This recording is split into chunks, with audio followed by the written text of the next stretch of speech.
most of you are probably well aware, the mid-size family sedan segment is one of the toughest class of vehicles to compete in.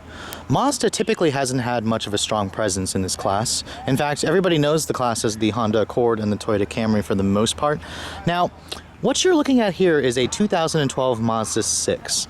This probably represents one of the most forgotten body styles of the 6, as the first generation was pretty well known for its scrappy, small design. And then, of course, the third generation, which is new for 2014, is known for its crazy looks and its Skyactiv engine. Now, this second generation first came out in 2009. It's basically based off of the Ford Fusion. The vehicle actually shares a lot of parts with the Fusion, including its engines, a few of its engines. Now, in terms of the design, when Mazda introduced the second generation 6, they really wanted to make the vehicle a lot bigger. They were trying to address the one criticism of the first generation, which was a small, cramped interior. This new one is basically Honda Accord size. It's huge. It's probably actually one of the largest mid-size family sedans on the class when it first came out. Now what you're looking at is a S Grand Touring. This one is basically a loaded model. There were basically five trims on the Mazda 6. If you saw a Mazda 6 that had an I, it represented a 4-cylinder. The S models had a V6. If you guys remember, the new Mazda 6, the third generation, doesn't even offer a 6-cylinder or at least an up-level engine. I'm hoping Mazda will address that in the future. Now, you can see at the front, this kind of has the old Mazda design language of that smile in the front. Not as predominant as the old Mazda 3, but you can see it's got the same swept-back headlights. You can see this particular one has HID headlights, no LED running lights or daytime running lights at all. Those 18-inch wheels come standard on the S Grand Touring V6 model. And then, of course, coming to the side profile on the rear, it's a very coupe-like roof line. It's a very swoopy profile, and you can distinguish a V6 as well from the integrated dual outlet exhaust. The 4-cylinders will not have that. Now, because my tester is the S Grand Touring model, push button start and smart entry come standard on this vehicle. So basically, keep this key fob on your person. To lock the door, push this button here. That locks the door. So to unlock it, just touch the handle, and that unlocks the door for you. Now, looking at the interior, this particular one has the dune colored interior. It's a pretty interesting or nice combination with the black, the two-tone. Now, stepping inside, this is a family sedan, so it's pretty easy to step in, although the roof line for this vehicle is pretty low, so it can get in the way of your head, I guess. Now, looking at this interior, it's very reminiscent of the previous generation Mazda 3. I mean, this car did come out before the 3, and they kind of just based the Mazda 3 off of this redesign.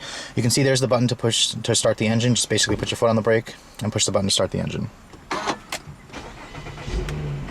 And then what you're hearing is the 3.7 liter V6 option. This is basically an engine built by Ford for the Mazda 6, and it's a pretty burly V6, the most powerful V6 I want to say in the family sedan class for its time. The window is automatic up-down for the driver only. Most family sedans will give you that for the passenger as well, but Mazda only gives it to you for that one. You can see here in terms of the interior, this interior, well, it's not, I don't want to say it's behind the class, it's just kind of dated, I guess. The materials in here are pretty solid. You have a soft touch dash material right here. Over on this side, however, it is hard plastic, including this area here. So basically, this side of the dash is soft touch, but this side is hard plastic. A little bit of inconsistent materials going on here. The door panels, they are soft touch, at least right here where your elbows are going to rest, and then nicely leather stitch right here. And then you get a nice chrome door handle.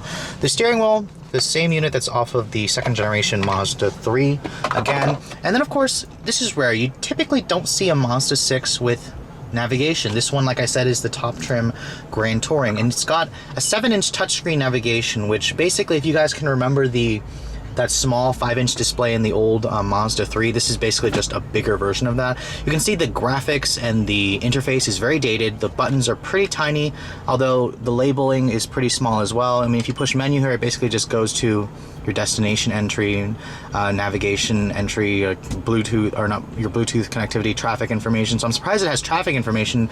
At least you get a nice little scrolly wheel for the tuning, and then for the radio, although the volume knob is pretty small as well. Just the whole layout in general is pretty small, and I don't really like the beep, which you can turn that off. It's just, this whole thing feels dated. The new system, the new Mazdas have a TomTom based navigation system, at least on the 6. The new 3 actually has a new system still, so I'm kind of thinking that Mazda is still trying to find their place in the in-car tech world. Please refer to the map.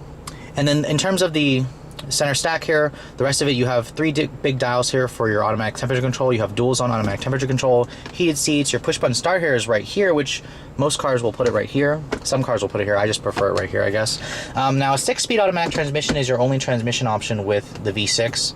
It does have a little manual mode. There's no paddle shifters on the wheel, but you do get a nice backup camera. Unfortunately, you can tell it's an older design. There's no distance or trajectory markers, just a camera. Looking at the center console here, you have more of this faux wood grain trim, cup holders here, an armrest that at least slides, and then it opens up to reveal a decent amount of space. There's your aux port in there. There's your power outlet there. There is no USB port in this car. And then, of course, you have another power outlet there. Looking at the glove compartment, it kind of just cheaply falls, but it's a decent size. Overall, this interior, it was pretty nice when it first came out. Today, it's looking pretty dated. The new one definitely has a nicer interior.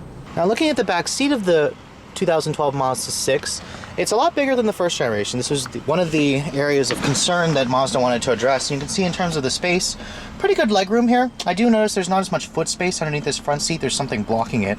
Surprisingly, you don't get rear vents. You get dual map pockets at least. A nice armrest that comes down here with some cup holders, and then the seats themselves are 60-40 split. When you look at the door panels, after you shut the door, it is the same soft touch materials with a chrome door handle and then more leather stitching here where your elbows are going to rest. Now, when you look at the trunk capacity of the Mazda 6, this particular one actually has a bigger trunk than the new one. It measures about 16.6 cubic feet of space. The seats fold down 60-40. The opening is pretty large, and then of course you don't even have hinges that crush your cargo.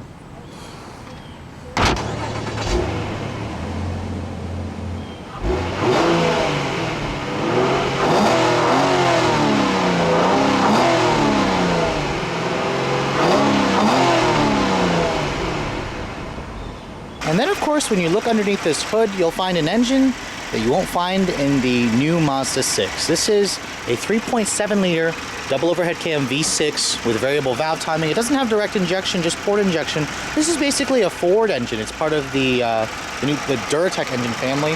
The numbers are pretty impressive: 272 horsepower and 269 pound-feet of torque.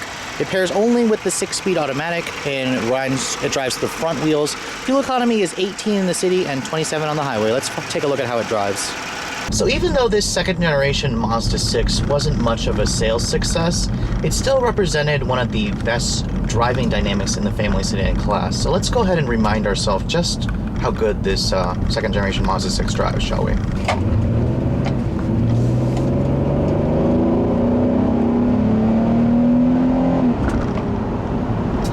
Immediately, right off the bat, I'm noticing just how potent this V6 is, and it makes me wish that the new model offered a V6 again.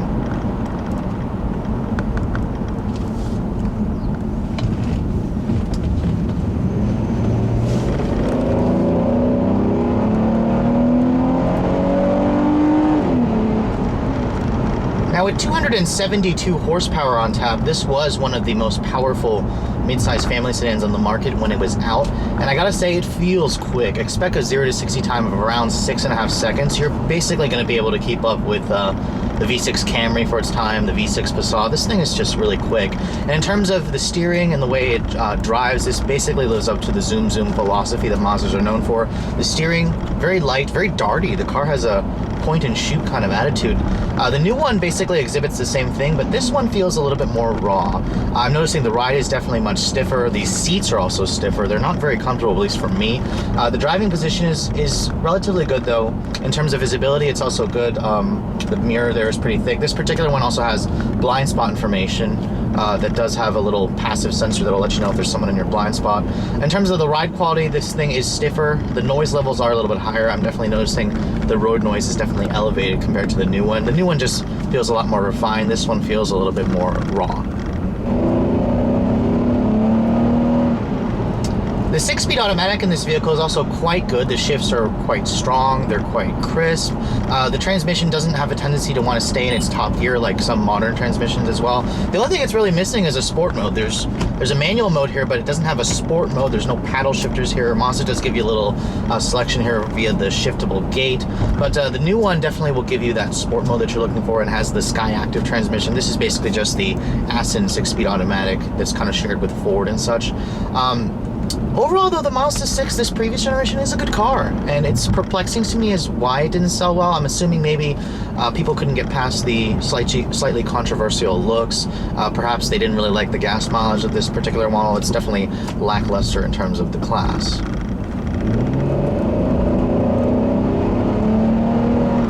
But in terms of refinement, the V6 also makes a very nice snarl. Despite the fact that it's based off of a Ford V6 engine, it makes very nice noises. And in terms of refinement, I'd probably say it's right up there with the class leaders from Honda and Toyota. I mean, really, the only thing that makes you feel like you're driving an older car is the technology in here. That navigation screen is pretty dated looking, I have to admit. The graphics just look like they're from 10 years ago, and it basically cheapens the interior. I mean, the interior in this vehicle is kind of just a mismatch. You've got nicer materials on one end, but then cheaper materials here. None of the fonts really go together. The gauges, they kind of look a little bit old, honestly, with the red color. The new one's got a much cleaner, much classier looking interface.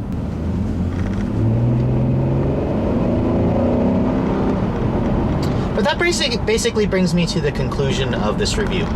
You can still actually buy a 2013 Mazda 6 brand new. There are a few of them out there in case those of you aren't ready or don't want the new model. And I gotta say, I would probably recommend the new model. Just the increased gas mileage, the greater refinement, the improved looks, and then the more cohesive and luxury-oriented interior is just really worth it for me. This old one is not bad, but you can definitely see the weaknesses in this generation that Mazda has addressed.